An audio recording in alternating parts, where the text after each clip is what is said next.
Takk Gísli.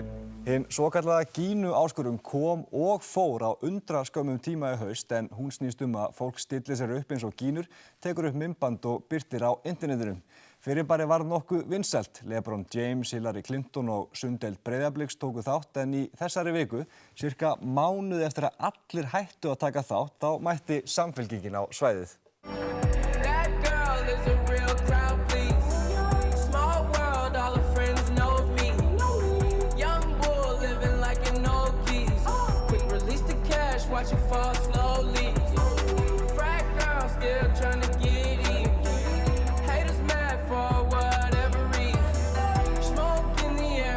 Þetta útskýrir kannski af hverju það hefur engin hreyfing verið á stjórnarmyndunarviðræðunum.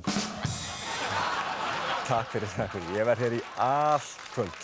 En þetta eru merkileg pólitísk tíðindi og Ólafur Þ. Harðarson, stjórnmálafræðingur, hefur legið yfir myndbandinu. Ólafur, hvaða þýðingu hefur Gínu-áskorun Samfylkingarinnar á þessum tímamóti? Tímasetningin ákaflega sérstök í ljósi þess að það ekki enn búið að mynda ríkisstjórn og maður veltir fyrir sér tilgangnum. Þetta til marks að flokkurinn ætli bara að standa á hliðarlínunni eða þetta einhvers konar tákgræn aðgerð? Eða þetta kannski bara smekkleysi þar sem að Gínu-áskorunin bara sett á bekk með plankinu og Harlem Shake? Takk fyrir þetta, Ólafur. #YOLO. En að öðru, íslensk börn hafa aldrei komið verð út úr PISA-könnuninni og eru langt undir meðaltali OECD-landana í stærðfræði, náttúruvísindum og lestri. Þegar svona gerist gott að vera með mann eins og Ásmund Friðriksson á þingi.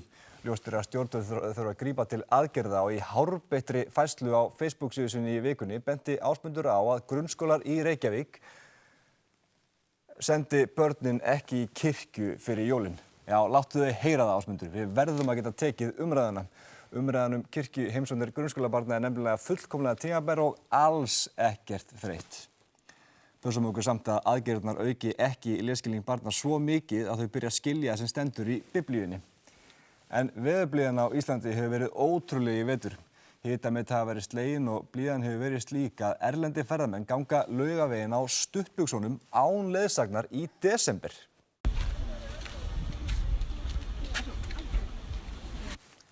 Frábært færi á Laugaveginum alltaf. En að máli vikunar. Markús Sigurbjörnsson, forseti Hæstaréttar, tilkynnti ekki viðskipti sín. Já, býtum við, ok. Markús tilkynnti sem sagt hlutabréfaviðskipti sín til nefndar dómarastörf.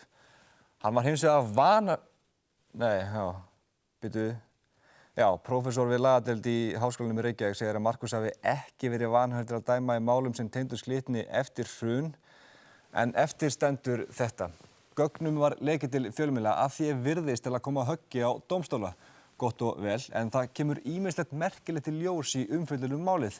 Til dæmis að mikilvæg gögnum dómara eru geymd í kössum heima hjá formanni nefndar dómarastörf og að Markús og reyndar Árni Kolbeinsson líka dæmdu í 3 málum sem vörðuðu Glitni árið 2006 á meðan þeir voru báðir hluthafar í bankanum. Ég efast að þetta fólk hafi vitað á þeim tíma að 2 af 3 dómurum sem dæmdu málið í Hæstarétti hafi verið hluthafar í bankanum sem þeim voru að stefna. En nú þekki ég ekki þessi mál í smáatriðum, en það má spyrja hvort að úrslit þessara mála hafi haft einhverja þýðingu fyrir þessa hlutabréfaeign og þá hlutabréfaverð. Það má vissulega spyrja því, en ef Ally McBeal kenndi okkur eitthvað, þá það að reglur vanhæfi eru einmitt settar til þess að gera þessar spurningar jafn óþarfar og ananas á pizzur. Koma á hann, þetta eru 10 ára galin niðursvonir áveistir ofan á brauði með tómatsós og osti. Við ræðum þetta seinna. En Skúli Magnússon, formaður Dómarafélagsins, virðist ekki hafa sérstaklega miklar áhyggjur af þessum spurningum sem kunna að vakna. Hann bauð upp á þessa rándýru líkingu í Kastljósi í vikunni.